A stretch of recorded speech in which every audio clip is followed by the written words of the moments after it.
guys, welcome back. I just finished my Bible reading, and normally right now I would continue on a little bit more and making notes and listening to Heart Dive 365 and listening to her read it and give some commentary just for some extra thinking on it and pondering and insight and all of that good stuff. But I need to pack up and go because I actually have a little business meeting this morning in a little bit, and I need to drive about half an hour from here. And I'm going to see this woman who owns a business, and she does like cut and sew production. But I believe in like small scale. She doesn't have like a huge manufacturing plant. She works out of a warehouse, and I want to talk to her about my bags. My husband and I are currently working on looking at pricing of everything. For running a business, you have to know what things cost, like how much time you spend making things, materials cost, all the things that go into making a product. Whether you're making the product with your own two hands, like I'm making right now, or someone else is helping you to produce it.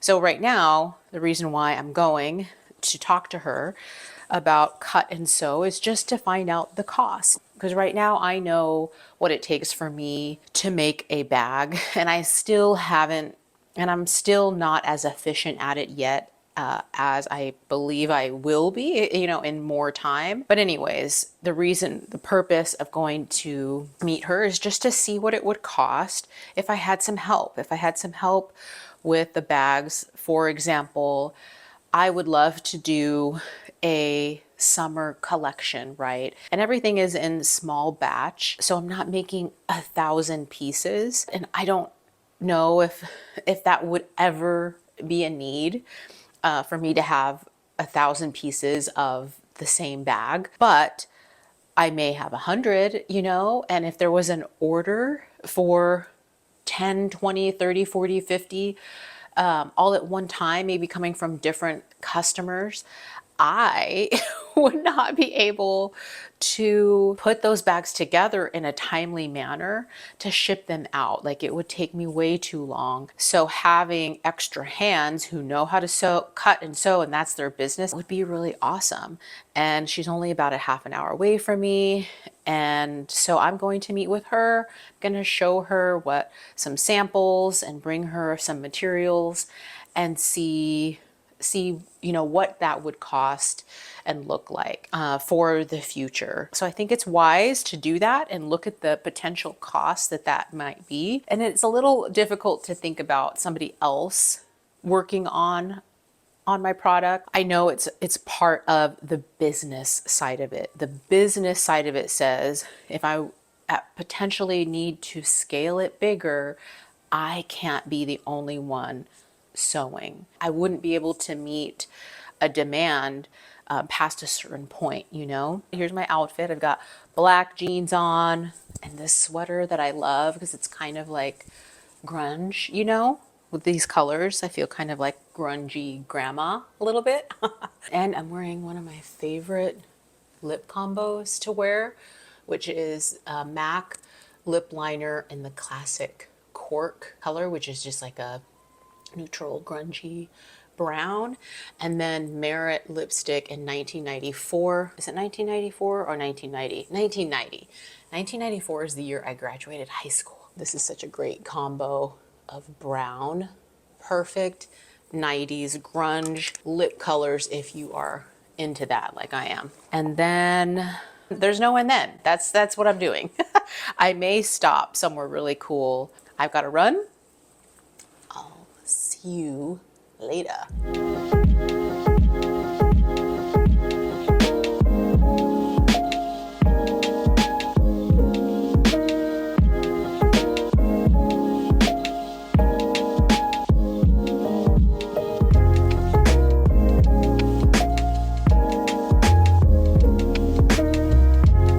So I'm back from my business meeting. I'm back from my little home goods trip. And right here, right now, we are in my garage. This counter right here is where I have been working on my candles.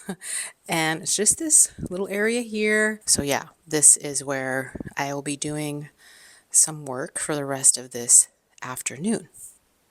I am about to open the cabinet where I have my wax stored. And the last time that I opened it, I saw a big spider just like on the floor. And I just, let him crawl away.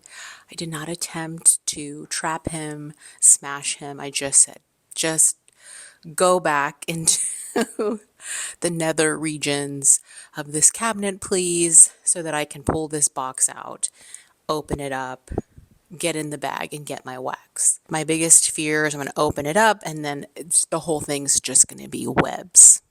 Just the whole cabinet just filled with webs and spider and all the babies.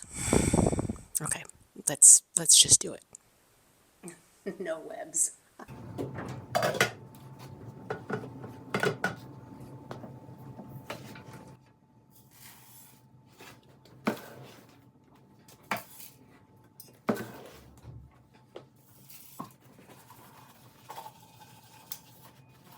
This wax right here will probably take about 20 minutes or so to finish melting. I have my thermometer in there, and it's got a little control panel right here that I use to monitor the temperature. So I'm just getting all of my jars and things ready and my fragrance oils that I'm gonna mix in. And I just need to wait for this to melt.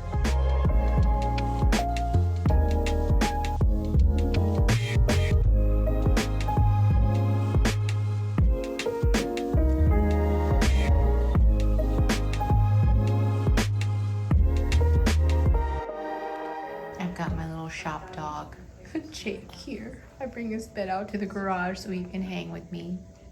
Hi Jake, you're doing good, buddy. 120 people. Can you hear what I'm watching?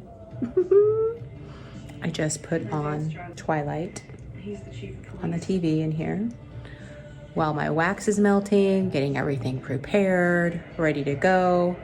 Put Twilight on. I have not watched this series in so long, but it's I love the Twilight series, y'all. I always will. So I watch it probably once, maybe twice a year, but for sure once a year I watch the whole series. I love when the wax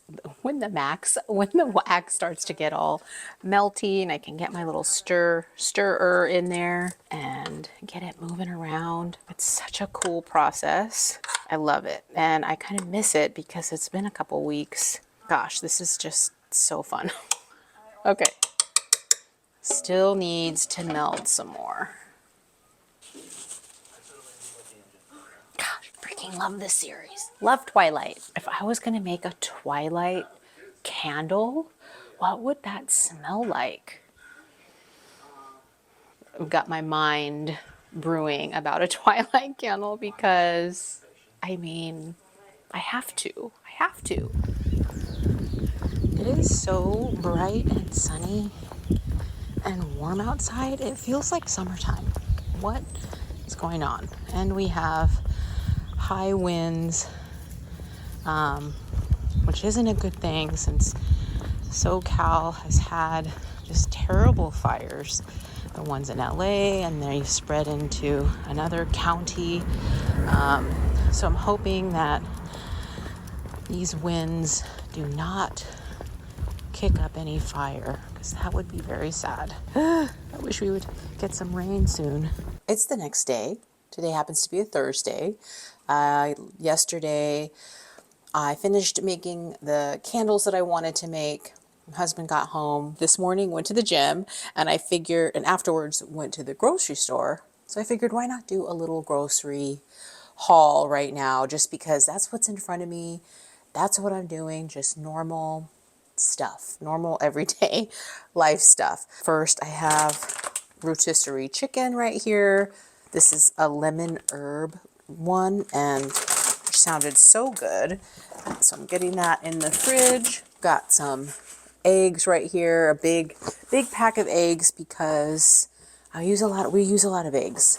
Cream cheese, or not cream cheese, cottage cheese. This is the best cottage cheese in the world. This brand, I'm telling you, the Good Culture cottage cheese. Little baby tomatoes. I've got, this in here, flour. I use a lot of flour. Every weekend I'm baking something. So I go through flour. So I've got some whole wheat flour here and some regular all-purpose flour as well. So every weekend, some weekends I miss, but usually every weekend I make a big batch of some kind of muffins, and I make them protein muffins. Usually I rotate between banana nut, a zucchini, and a blueberry.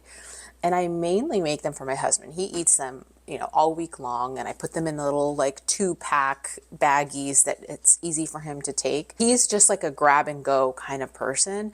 And so having those little muffins and having them be protein muffins and homemade, all the good things, or otherwise he may not eat. And your man needs to eat. And then I love to bake as well and like to make desserts and stuff here and there. And then I have these, which I've never tried before, these Amy Lou charboiled chicken burgers. And I got 2 different kinds. This is a 3-pepper, and this one is a sea salt and cracked pepper chicken burgers. So I got some of these because I just feel like these are good, whether it be, I could have one with some eggs in the morning, I could have one in a sandwich or put it over a salad, just something easy to heat up like in the air fryer and have, which is protein. And 1 patty has 19 grams of protein. That's a lot. Like you take one, heat it up, crumble it on a salad or eat it in a sandwich, you're good. Got some paper plates here. I have a little bit of produce, some green onions, some potatoes, and then I've got some Greek yogurt here, which I eat all the time. I put it in recipes. So I go through this pretty often. So this week I got the Bulletproof brand coffee that I wanted to try. Bulletproof, they test for toxins in their coffee, like mold and things like that. Ever since I had learned that most like commercial coffee beans that you get probably have like mold in it, it just really like freaked me out. And so when I buy coffee beans, I specifically look for ones that do testing for mold. And let's see, a red onion. Oh, I love red onion so much. I eat so much onion. Some maple syrup. I got some more honey here. And of course, what else do we got in here? Butter. Some unsalted butter. I got a new jar of kimchi here. This is the Sunja's medium spicy kimchi. Oh, so good. Another creamer and pickles. Man, I eat so many like pickly things. Kimchi, sauerkraut, pickles. I just love them. I don't know about you, but I get overwhelmed when I'm in a large grocery store. Or any grocery store, even like our little Trader Joe's. I go in with a list, which is what I did. So I made sure I got everything on the list. And I see all the other ingredients and spices and all this stuff. And I'm like, oh my gosh, I should be making these things, right? I should be having these fabulous dinners every day. And then I'm like, no, this is not real. That's not how we live. Stick to the list. If I don't stick to a list, I will just end up with all these things that I'm not going to do anything with, and then I waste food. So I went to the gym before going to the grocery store. I was so happy because I found this like sweet spot time at the gym. There's certain classes that I'll take, but if I don't take a class, I have an app on my phone that I like to use, which I was using all last year. But then when it was time to renew the subscription for that app, I was like, I kind of want to switch things up a little bit. So last night I found a workout that I wanted to do, and there's this sweet spot time at the gym when the workout room, they have two like class rooms. They have a room where they do the yoga and Pilates and all of that. And they have a big room where they do the other group fitness classes. So on the schedule, they have this sweet spot time when the main room, there's no one in there. There's no class going on. And usually that's from like 6:30 to 8:30. This morning I got to the gym. It was a little bit before 7. There's no one in there. And there was other people utilizing the room. They're doing their own thing as well. But it's so perfect to follow along my YouTube video in that room, and there's space. You're at the gym working out, but you're not like in the gym. You know what I mean? Like on the floor with everybody walking around, and like you're kind of you're kind of having to make sure like you're not in anybody else's way, stuff like that. So I was just so happy to have that space. You have all the weights that you need. There's kettlebells in there, mats, everything I would need to do my workout is in that room. So I just set myself up there, did my thing, and it was awesome. It was just awesome. So I'm looking forward to that. And I'm fine doing a workout in the gym as long as I have a plan, right? But really, a lot of times it still gives me a little bit of anxiousness for whatever reason. Like I'm not caring, like I'm not thinking people are looking at me or anything like that, or care what I look like, or I'm not even thinking about that. It's just more about like the space. Does that make any sense? Like when you're there and there's all these other people around, you're just conscious of like people moving around and what they're doing and making sure, you just have to be a little bit more aware. So having that space just felt like this extra layer of concern that I have when I'm at the gym was gone. I wasn't even thinking about it. And it just was a great workout. And I was in there and done in under an hour. Come on. So good. So I'm excited to continue that. Anyhow, what am I going to do now? I need to clean myself up. All right. Okay, I've got you back in the cupboard again, my friends. We are showered. We are washed. We have a little bit of makeup on. It is not cozy sweatshirt weather today, but I am continuing to embrace the illusion that we have winter actually here in SoCal, because that is what my heart and my mind and my body wants, is winter. And so we are wearing this very cozy sweatshirt in an amazing color that I love so much, that I got from Yosemite when my husband and I went a couple months ago. I am eating my breakfast standing today just because I got a bit of a late start. I want to stay in work mode. So that's why I stand sometimes when I eat. So new breakfast delight unlocked today. So I have my little thin sliced piece of toast here with a little spread of cream cheese, thinly sliced apples, a drizzle of honey, and some cinnamon. Oh, it's so good. I had a couple of soft-boiled eggs in here, little hash brown that I'm eating, of course, my coffee here. So anyways, just wanted to show you that. Say what's up. It's been windy and dry, just really dry air. You know how dogs they'll get on their bed or get on the couch and like just dig around and go in circles and dig around and go in circles before they relax and just like lay down. Jake always does that. Since the air has been so dry, when he digs around like that, it creates all this static, and you can like hear the electricity of this static. I'll insert a picture of his ear hair. And then he'll reach his little paw out at me and he'll get like a little shock. And it just happens when there's low humidity and dry air. Your dog's hair can get all full of static. I did not know that that happened with dogs, the whole static thing. I don't remember it ever happening to him before. I thought I would talk a little bit more about candles because when I talked about my bags, I didn't really go over the candles too much.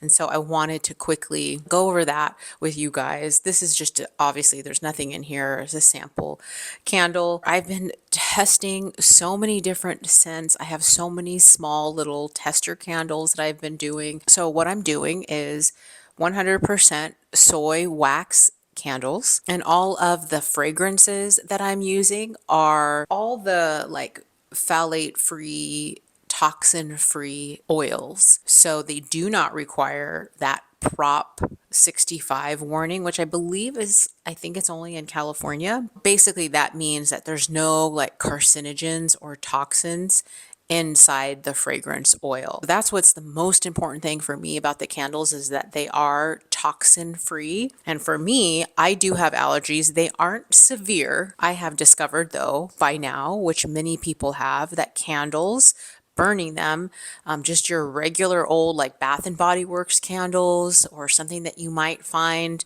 at Target or a Walmart or something like that, most likely has toxins in it. And so burning it and you're inhaling it isn't good for your sinuses and a whole list of probably other reasons why it's not good to be inhaling those fragrances. I've always had allergies and they have changed over the years as I've gotten older, but I've always been sensitive to smells. When I discovered that candles bothered me, I didn't realize that that's what was happening. It was because there was toxins and irritants in the candles, whether it be the wax, the wick, and also the fragrances. Now, just because a fragrance is synthetic doesn't mean it's toxic. There's definitely a difference there. You just have to make sure to look for very high quality fragrances, just like you would a perfume or something that you're applying to your body, like a lotion or a body spray or something like that. I know that what happens to me, if there is a very strong like fragrance, it won't bother me at first. Like I might enjoy it for a little bit, but maybe somewhere between like 20 to 30 minutes, I will start to feel irritated. I'll get like a little headache, like in between my eyes here, I'll feel it. I'll feel it like just in my nose. I won't necessarily start sneezing, but I'll just start to get itchy. My throat will start to get irritated and itchy, and my respiratory system is reacting. And so I know for me, it's really important. It was really important in wanting to make candles that they be something that I can have on for a few hours and not be irritated. And so far, every single candle that I have tested has not irritated me. And I've been able to be around the fragrance oils and do the candle blends and do, burn them in the house and not have any sort of reaction. So I'm really pleased with the products that I'm using. And I know that it's a really like hot topic in the whole candle world, synthetic fragrances versus essential oils and all of that. And essential oils can still give you a very strong allergic reaction. Just because it's an essential oil doesn't necessarily mean it's safe to put in a candle and going to be 100% irritant free for people. And the oils I'm using are a blend of some synthetic oils with essential oils. And that doesn't mean that they won't bother some people who are really, really sensitive to fragrances. But I know for myself, as far as the allergies that I have not had any sort of problem with these candles at all. And of course, soy wax is really safe for people who have sensitivities. So I hope that my candles will be received well. One of the things I'm really most excited about when it comes to the candles is telling the stories behind some of them. The way I have named certain candles have a meaning to me and are attached to a story that I have from my life that I would love to share with people of why I named things a certain name.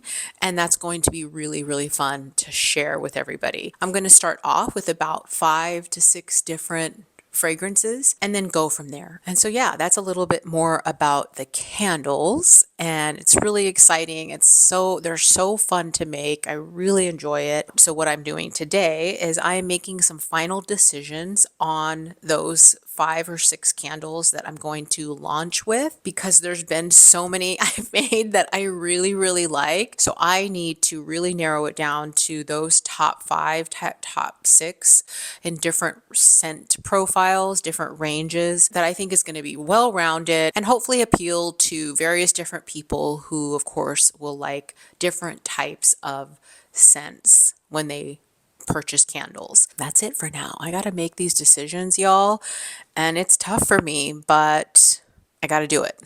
I just had to go drop off my stepson Jonah at his music class this Sunday.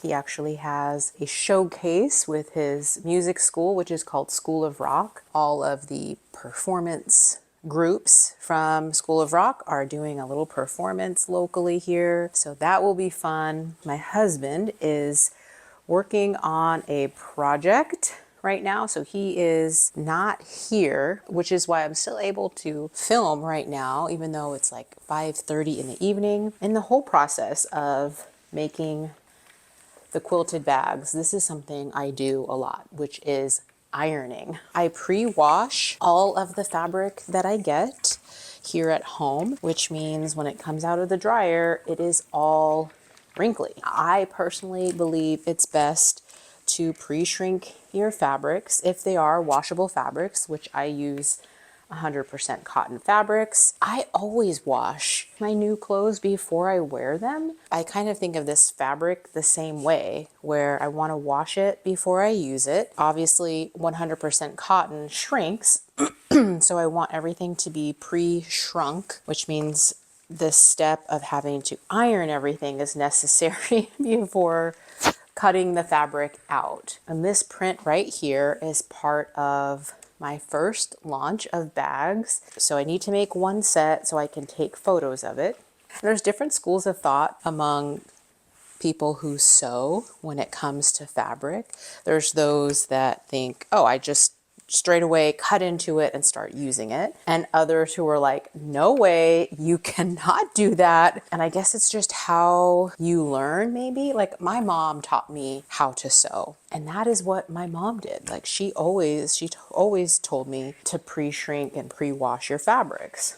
So that's what I've always done. And another reason why I like to do that is I want to see like what's going to happen to the fabric once it's washed. These bags that I'm making, I would not recommend just throwing them in the washer and the dryer, even though it's just cotton. But it would be such a bummer if there was a fabric I used and I didn't pre-wash it and someone did throw it in the washer and it like bleeds or something and color comes out into their washer or onto other items that they have. That would not be good, right? And so by pre-washing, that kind of gives me an indicator of what's going to happen to the fabric in the event that someone threw it in the washer. It's such a pretty floral print here. Let me scoot around my ironing board. The lighting is not the best since it's now evening, but such a pretty print. I just love this one. This lighting is crazy in this parking garage. I'm at the gym.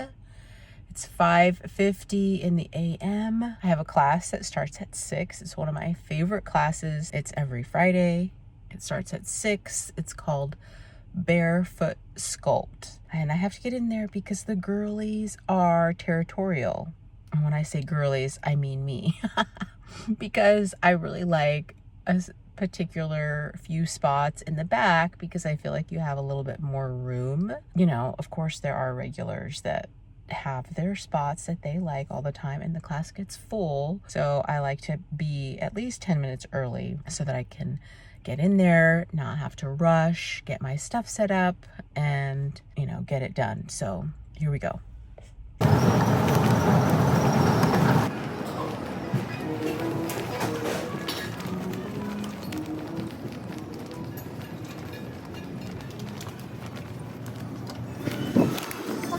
Most mornings after my workout at the gym, I take a walk to the end of the pier and catch the sunrise and watch the water. It's so beautiful. I usually see these ladies doing their exercises, and one of these days I'm going to ask to join.